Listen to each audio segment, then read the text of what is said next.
مرتبہ پھر آپ کو رحمان رمضان ٹرانسمیشن میں خوش آمدید کہتا ہوں۔ شہر رمضان اور اس وقت ہمارا پروگرام ہے ہمارے انبیاء۔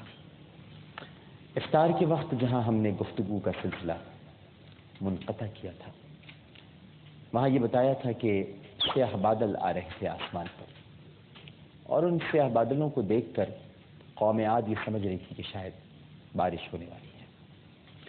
دور سے سیاہ بادلوں کو آتے دیکھ کر قوم عاد کی خوشی کی انتہا نہ رہی۔ انہی میں مہدہ نامی ایک عورت بھی تھی۔ اس نے جب ہوا کو دیکھا تو زور سے چیخ ماری اور بے ہوش ہو کر زمین پر گر پڑی۔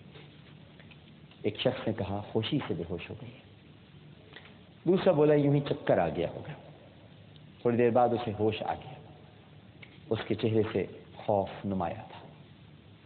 بے ہوشی کی وجہ پوچھی تو کہنے لگی مجھے ہوا میں آگ کی زبانیں نظر آئی تھی، اور ان کے آگے ایک توانا شخص چل رہا تھا اور لوگوں کی ایک جماعت ہوا کو دھکیلتے ہوئے ہماری طرف لا رہی تھی، اور یہ دیکھ کر میں خود پر قابو نہ رکھ سکی۔ ایک شخص نے کہا سٹھی آ گئی ہے بڑھیا، اگر یہ سب کچھ اسے نظر آ سکتا تھا تو ہمیں کیوں نہیں دکھائی دیا؟ اور پھر سب اس کا مذاق اڑانے لگے۔ حضرت ہود علیہ السلام نے سیاہ بادل کو دیکھا تو پہچان گئے یہ عذاب الہی کا مقدمۃ الجیش ہے۔ اسی وقت حضرت جبرائیل علیہ السلام تشریف لائے اور عرض کی اے ہود علیہ السلام، اللہ سبحانہ و تعالی آپ کو حکم دیتا ہے کہ اپنے پیروکاروں کو ساتھ لے کر قوم سے علیحدہ ہو جائیں۔ آپ 4000 مسلمانوں کو ساتھ لے کر لینونول کے چشمے کی طرف جو آبادی سے دور تھا چلے گئے۔ لینو کا یہ چشمہ بڑا مشہور تھا ناظرین کرام۔ وہاں پہنچ کر آپ نے سب کو یکجا ہونے کا حکم دیا اور پھر ان کے ارد گرد حصار کھینچ دیا اور کہا کہ اس لائن سے یعنی اس لکیر کے آگے کوئی شخص باہر قدم نہ رکھے اور نہ ہی میرے احکام کی خلاف ورزی کرے۔ یہ الگ بات تھی ناظرین کہ قوم نے آپ کو اللہ کا رسول ماننے سے انکار کر دیا تھا، لیکن اتنا ضرور جانتے تھے کہ آپ سچے ہیں۔ انہوں نے جب دیکھا کہ حضرت ہود علیہ السلام آبادی سے باہر نکل گئے ہیں تو عورتوں نے اپنے اموال جمع کیے اور ترک سکونت کے لیے نکلے، لیکن اللہ تعالیٰ نے تمام رستوں پر جو آبادی سے باہر جاتے تھے سانپ اور بچھو بکھیر دیا، یعنی ان کو حکم دیا سانپ اور بچھوؤں کو اللہ سبحانہ و تعالیٰ کی طرف سے یہ حکم صادر ہوا تو وہ ان راستوں پر بکھرے ہوئے تھے۔ وہ خوفزدہ ہو کر واپس پلٹے اور ایک گھاٹی میں جمع ہو گئے۔ ان کے کفر اور شرک اور اللہ کے رسول کی نافرمانی نے عذاب کی شکل میں انہیں گھیر لیا تھا۔ عورتوں کو دائرے کی شکل میں بٹھا دیا گیا اور مرد جنہیں اپنی طاقت اور قوت پر گھمنڈ تھا ان کے ارد گرد ہاتھ سے ہاتھ ملا کر کھڑے ہو گئے۔ اب آپ اندازہ لگائیے گا کہ ان کے قد بہت اونچے تھے ناظرین، تو اس زمانے کے سانپ اور بچھو کتنے بڑے ہوں گے۔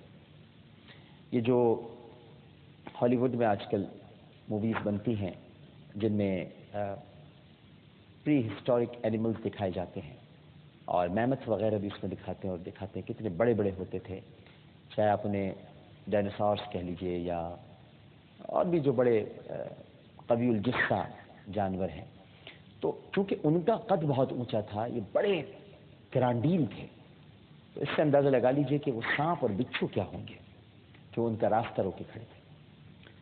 بہرحال یہ ہاتھ سے ہاتھ ملا کر کھڑے ہو گئے اور غرور و تکبر ابھی تک ان کے رگ و ریشے میں موجود تھا۔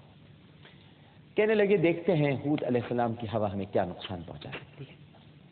اب یہ الفاظ ان کے منہ میں ہی تھے کہ ہوا کے پہلے ریلے نہیں ان کے بڑے بڑے محلات اور تعمیرات اور سنگلاخ ستونوں کو جن پر انہیں ناز تھا زمیں بوس کر دیا اور ان کے پتھر ادھر ادھر بکھر گئے جیسے یہ پتھر بکھرے ہوئے۔ یوں معلوم ہوتا تھا جیسے کبھی کوئی عمارت تھی ہی نہیں۔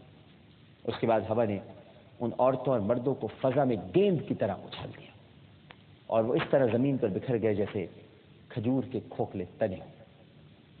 وہ لوگ جو گھروں میں تھے ناظرین ان کو ہوا نے اٹھا کر باہر پھینک دیا اور زمین پر اس طرح پٹخنے لگی جیسے دھوبی کپڑوں کو پٹختا ہے۔ دھوبی گھاٹ میں آپ نے کپڑے پٹختے دیکھے ہوں گے، اس طرح سے ٹھک ایسے ہوا ان کی عورتوں کو پٹخنے لگی۔ بعض لوگوں نے خود کو کمر تک زمین میں دھسا لیا، لیکن ان کا بھی یہی حشر ہوا، اور بعض کے جسم کی کھالیں ادھڑ گئیں۔ وہ مرنا چاہتے تھے لیکن موت نہیں آتی تھی۔ درد، کرب، اذیت، تکلیف، ٹیسے ان کے رگوں، ریشے اور ہڈیوں کے گودوں میں گھس گئی تھی، اور پھر ان کی غلیظ اور بدبودار روحوں کو گرز مار مار کر ان کے ناپاک وجودوں سے نکالا گیا۔ ان کے تن و مند اور خوبصورت جسم، جن پر انہیں ناز اور غرور تھا، بھیانک شکلوں میں جگہ جگہ پڑے ہوئے تھے۔